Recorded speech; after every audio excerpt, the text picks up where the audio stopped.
Bonjour tout le monde. Alors, on est parti. Bon, là, c'était la Coupe du Monde de foot, donc je suppose qu'il y en a plein qui se sont bien amusés. Et bon, ici, le foot, on n'en a rien à foutre. Ce qui nous intéresse, c'est ce qui se passe sur les cours, et on va tout de suite regarder ça, et bien évidemment sur le Bitcoin. Et on fera quelques autres monnaies. Les cours se ressemblent sur pas mal de crypto. Je voudrais vous parler d'un truc, justement. C'est du news. En fait, j'ai plusieurs dont je voudrais vous parler, mais je vais parler que de celle-là, je parlerai des autres dans une autre vidéo. Kraken, là, propose, donc je ne sais pas si c'est qu'un effet d'annonce, mais en tout cas, à mon avis, ils vont lister des nouveaux coins. Donc là, ils sont en train de dire qu'ils vont peut-être ajouter près de 1600 coins. Enfin, du moins, ils vont les faire passer à leur processus, enfin leur consensus, euh, pour qu'ils soient listés sur le market. Donc possiblement Kraken, s'ils font ça, et même si c'est que 100 coins ou 200 coins, Kraken qui est quand même, je crois, le leader européen des exchanges de trading crypto, va clairement faire de la concurrence à Bitfinex. Ça va pouvoir être très intéressant parce que là on va pouvoir commencer à trader sur plein de coins, par exemple les coins qui sont sur Binance, parce que je suppose que si ils se permettent d'ajouter des coins, ça va être évidemment pour faire de la concurrence aux autres markets. Là, on pourra prendre des shorts sur toutes les cryptos sur lesquelles on ne peut pas le faire, qui ne sont pas listées soit sur Bitfinex ou toutes celles qui sont sur Binance par exemple. Donc pour moi c'est de la grosse news quoi, parce que Kraken là pourrait devenir un exchange énorme. Euh, alors je sais qu'aux États-Unis il n'est pas disponible, mais je sais qu'il est disponible en Asie, il me semble. Donc ça pourrait être vraiment potentiellement un, un très très gros bond en avant, on va dire, pour les cryptos et surtout pour le trading de crypto et non pas l'exchange de crypto. Donc ça c'est vraiment très intéressant. Enfin voilà, on revient sur les cours.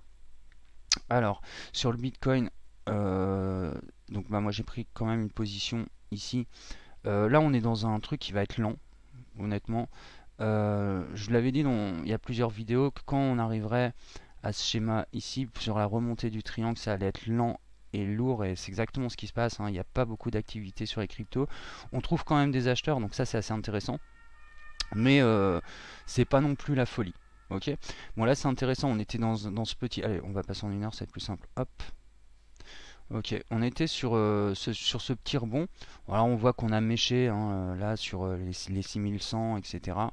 Au début, mon stop était placé, j'avais placé mon stop à 6050. Là, maintenant, je l'ai remonté. Ah bah là, c'est bien, il y a une bonne bougie qui se fait là. Donc, moi, mon objectif, mon TP1, donc ça, c'est pour répondre à Global Informatique qui me posait la question comment en fait on fait pour les prises de profit. Eh bien, tout simplement, on a des objectifs. Les objectifs, ils vont se faire selon des résistances. Donc là, par exemple, on a une résistance, cette zone-là, là, à 6004, 6005. Moi, mon objectif, là, on voit qu'on est dessus. Soit il y a des bougies derrière qui performent et on arrivera sur ces niveaux-là. Là, il y a un TP1. Moi, j'aurai un TP1, donc un take price. Alors, je ne les ai pas posés, hein, mais les take price, soit c'est donc des TP qui sont dans vos logiciels, donc dans vos plateformes de trading, soit c'est des ordres limites que vous posez à certains points. Ok. Moi, pour l'instant, là, je vais voir ce que ça fait. Je poserai mes TP en fonction. Ok. Donc, par exemple, je peux avoir un TP1 ici. Là, on aura une zone de consolidation. Si on monte au moins jusque là, hein, parce que là, on peut très bien aussi faire quelques bougies rouges et puis remonter ensuite ici. D'accord. Si on n'échoue pas, mais bon, là, je pense que c'est bien parti. Donc, on va prendre par exemple un TP1 ici, qui est une zone intéressante, résistance, Fibo, etc. Donc, on peut faire confiance à ces niveaux-là.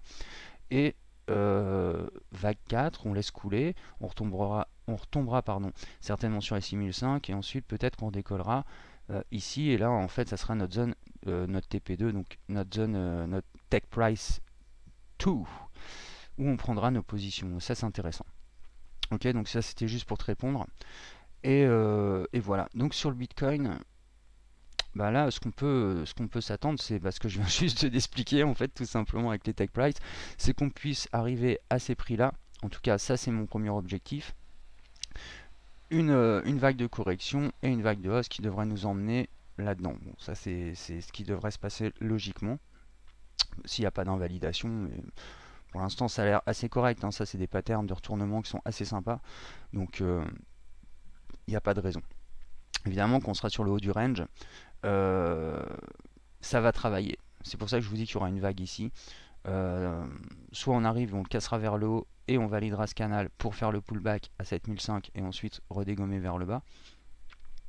Et tout simplement, bon, ça va être comme ça. Là, j'ai pris des positions. En fait, je vous avais dit, je n'ai pas trop envie de trader le Bitcoin parce qu'il me saoule. Il fait pas des performances de ouf.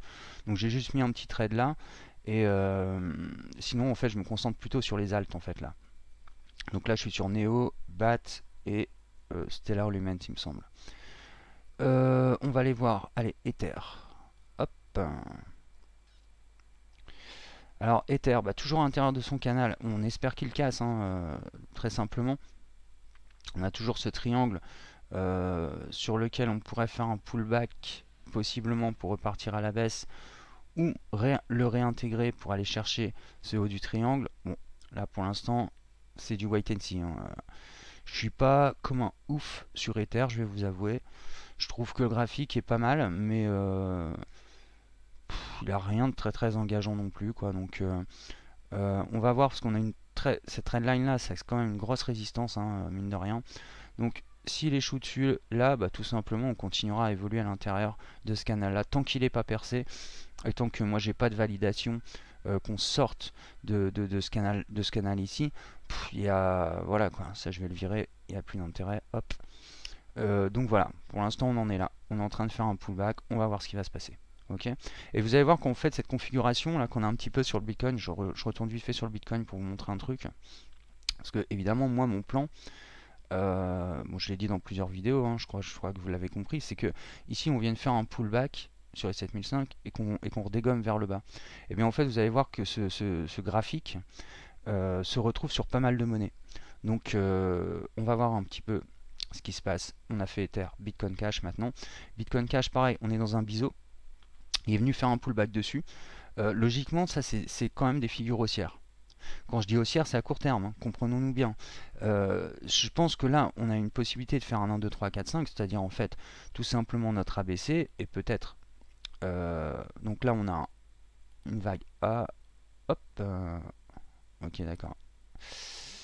Je recommence. Pardon. Des fois, j'ai des petits problèmes avec ma souris, elle va trop vite, elle est chiante. Ouais, il veut pas là. Hop, je recommence. Donc, vague A, vague B et une vague C qui pourrait nous emmener potentiellement ici. D'accord. Ça, c'est ce qu'on peut espérer sur Bitcoin Cash, donc à peu près sur les 100 euros. Toutefois, donc ça c'est la trendline du triangle, d'accord, qui part de l'ATH. Toutefois, on est quand même dans un canal, on pourrait aller à l'intérieur, de rester à l'intérieur de ce canal et aller chercher un tout petit peu plus haut. Si on fait des belles 1, 2, 3, 4, 5 et qui irait nous chercher, bon allez, vers les 110, tu vois, un truc comme ça, ou allez 108, 104. Donc c'est à peu près à ça qu'on peut s'attendre sur Bitcoin Cash. On va aller regarder un petit peu EOS. Alors EOS, je trouve que c'est pas la folie. J'ai rebougé un peu le canal, hein, j'ai pas pris les mèches ici, mais vous vous souvenez, en fait, on était en train de faire un pullback en dessous du canal, donc là, j'ai juste rebougé sans prendre les mèches ici, mais au fond, pour l'instant, tout reste valide. On voit que timidement, il essaye de sortir du canal dans lequel il est depuis un mois. Je trouve pas qu'il a un énorme potentiel, la EOS. Toutefois, je peux me tromper, mais je trouve que les acheteurs sont assez timides. Le marché est assez lent, mais enfin ça c'est normal. Là on voit qu'on le casse tout doucement. Bon on va avoir, il faudra avoir des confirmations sur les 8 ou les 9. Là à partir de là ça va être des points intéressants pour se dire tiens on peut rentrer sur les hausses sur la vague numéro 2. Ok, on est arrivé par exemple à 9, hop on partira ici. En attendant pour l'instant je vous dis il n'y a pas d'acheteur sur EOS. C'est vraiment, je trouve ça très léger. Je m'attends à une hausse quand même, mais ça m'étonnerait même pas s'ils viennent rechercher les 4. honnêtement. Mais bon, ça c'est vraiment. Donc là, je spécule pas dessus, hein. J'attends de voir un petit peu ce qui va se faire. Pour que je prenne mes trades, il faut des confirmations. J'ai deux manières de prendre mes trades. Soit je les fais en agressif, donc j'achète dans le rouge, et comme je le fais souvent d'ailleurs, ou soit j'attends une confirmation. Donc, et si vous êtes d'ailleurs des traders débutants, etc., attendez des confirmations, c'est-à-dire une vague 2, une impulsion haussière qui nous donne une raison de rentrer sur le trade. Ok. Après, je fais beaucoup de trading agressif, mais évidemment, sur pas mal de monnaies, je reste prudent. On est dans une bulle, quoi, hein. Il faut pas être, faut pas être ouf non plus, quoi. Donc, XMR. Alors, pareil, XMR, on a une ABC qui est en train de se faire. Donc là, en fait, on peut compter une vague 1, une vague 2, une vague 3 qui pourrait nous emmener là, et peut-être une vague 4, une vague 5 ici. Donc là, on va faire notre ABC. Donc pareil, on a 2, 3, 4, 5. Donc 1, 2, 3, 4, 5, comme on a fait à peu près. Pareil, hein, on est sur toujours à l'intérieur du canal. C'est un biseau, hein, en même temps. Donc quand ça sortira très fort. Malheureusement, je pense qu'on aura quand même une vague de baisse encore pour venir valider toutes ces figures. On va bien voir. En tout cas, pour l'instant, nous, on s'attend à ça. D'accord? Alors, XRP.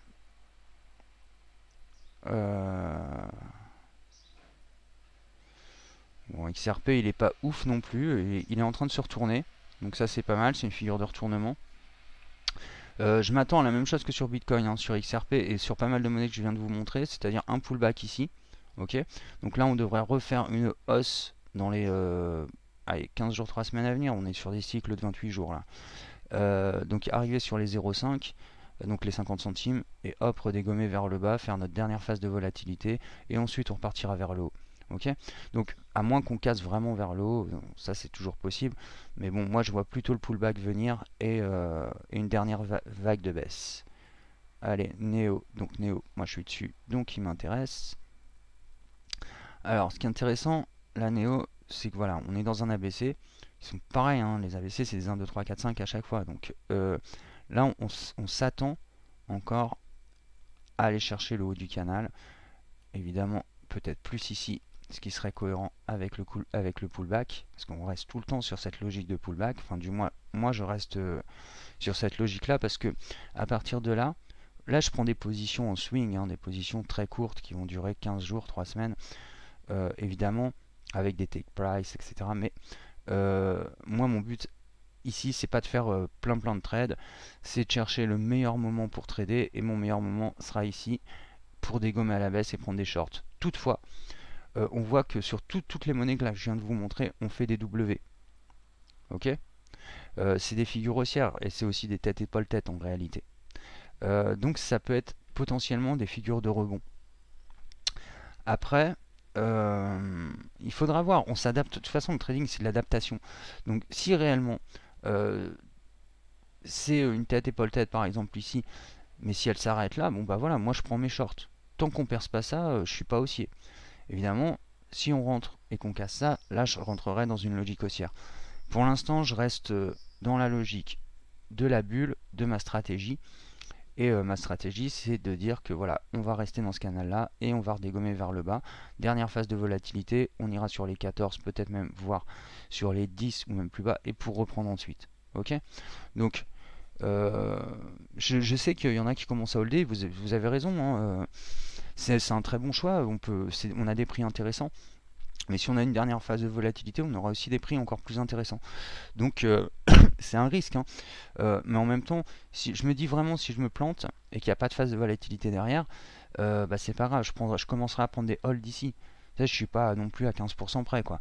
Donc ça sera des positions qui seront intéressantes dans tous les cas. Moi, j'aime pas trop me retrouver coincé dans mes positions, c'est-à-dire avoir un stress supplémentaire au trading. Donc j'ai une stratégie, je m'y conforme. Pour l'instant, j'essaye d'aller chercher des prix un peu plus bas. Mais en tout cas, pour ceux qui holdent maintenant, je comprends tout à fait pourquoi ce qui vous pousse à le faire. On est sur des prix vraiment très intéressants, des figures très intéressantes. Tout ça, c'est des biseaux ascendants, ok, descendants, pardon. Et quand ça va casser vers le haut, ça va casser sévère, ok. On n'y est pas encore, mais en tout cas, quand ces figures-là se feront, ça va sortir très fort. Allez, un petit tour sur Litecoin. Alors Litecoin, toujours à l'intérieur de cette fourchette d'Andrews, il en sort pas pour l'instant. Normalement, il devrait quand même finir par la dégommer ou échouer parce qu'on est aussi sur le trendline de l'ETH, pardon, et aussi à l'intérieur de ce canal. Donc s'il casse, ça invalidera ce triangle ici et on ira chercher ce support là qui est à 114. Ok, ça c'est ce qu'on peut espérer de mieux. Sinon, bah, il redescend. Ok, donc c'est voilà quoi. XVG, il se passe pas grand chose sur XVG. J'ai regardé ça tout à l'heure. Tout ce qu'on peut espérer, c'est la même chose. Donc je vais pas vous faire toutes les cryptos hein, parce qu'on est à peu près sur les mêmes configurations. Donc pour l'instant, ce qu'on peut espérer, c'est une hausse. Hein. On le voit quand on se met en daily, on voit qu'on a quand même des patterns de retournement haussier. Donc là, on a une vague A, une vague B, une vague C, toujours à l'intérieur d'un canal. Donc toujours pas de folie. Hein. On attend de sortir de ces canaux pour vraiment avoir des sentiments qui soient un peu plus bullish, on va dire quoi. Mais pour l'instant, voilà, moi mon cadre il est posé, c'est la prudence et on va voir ce qui va se passer. Toujours dans ce contexte de baisse, de toute façon, il y en a qui vont être très très haussiers. Moi, je préfère pas être haussier dans un marché où je vois qu'on est en train de faire des pullbacks, malgré qu'on fasse des têtes épaules tête, etc. sur pas mal de monnaies.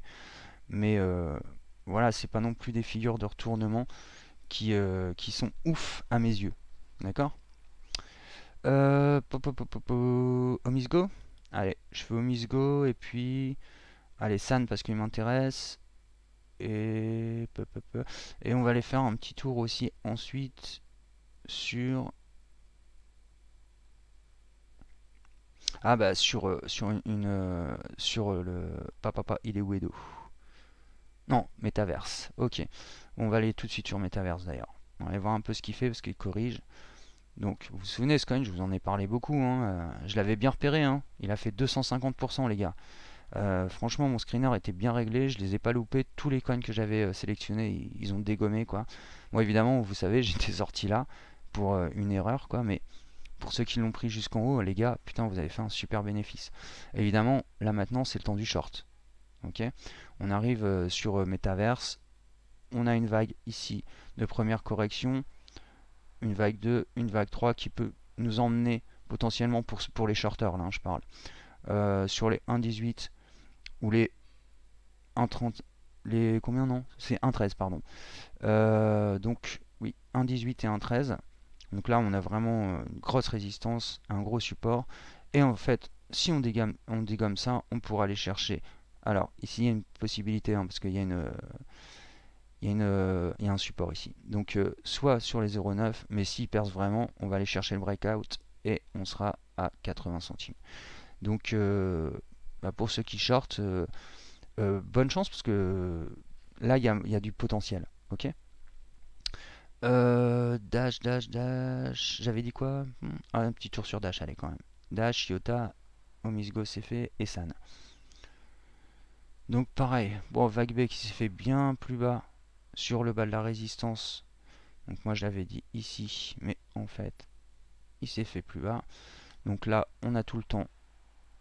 Pareil, une vague C qui pourra aller chercher le breakout, voir qu'il soit plus puissante ou un petit peu moins puissante qui arriverait ici, mais on est dans ces zones là, ok. Sur les 298, 3, même plus 310 $, ou si vraiment il n'y a pas d'achat, ça sera sur les 274. Mais en tout cas, ça se fait correctement. BNB. Alors BNB c'est intéressant. Pourquoi c'est intéressant BNB? Parce qu'on était dans un canal qui a été percé par le bas. Donc je sais pas si vous vous souvenez, quand la dernière fois j'en ai parlé, c'est dans plusieurs vidéos d'ailleurs. Je disais ici soit on casse vers le bas, soit ici on remonte tout doucement pour faire 1, 2, 3, 4, 5. Non, on a été chercher le bas, ce qui me paraissait tout à fait logique, pour recréer un nouveau canal qui est bien en fait maintenant. Et on a une grosse pattern de retournement là en fait. Hein. On a un Morningstar qui est en daily. Et là on va aller chercher les 13 € et les 14 € au moins. Hein.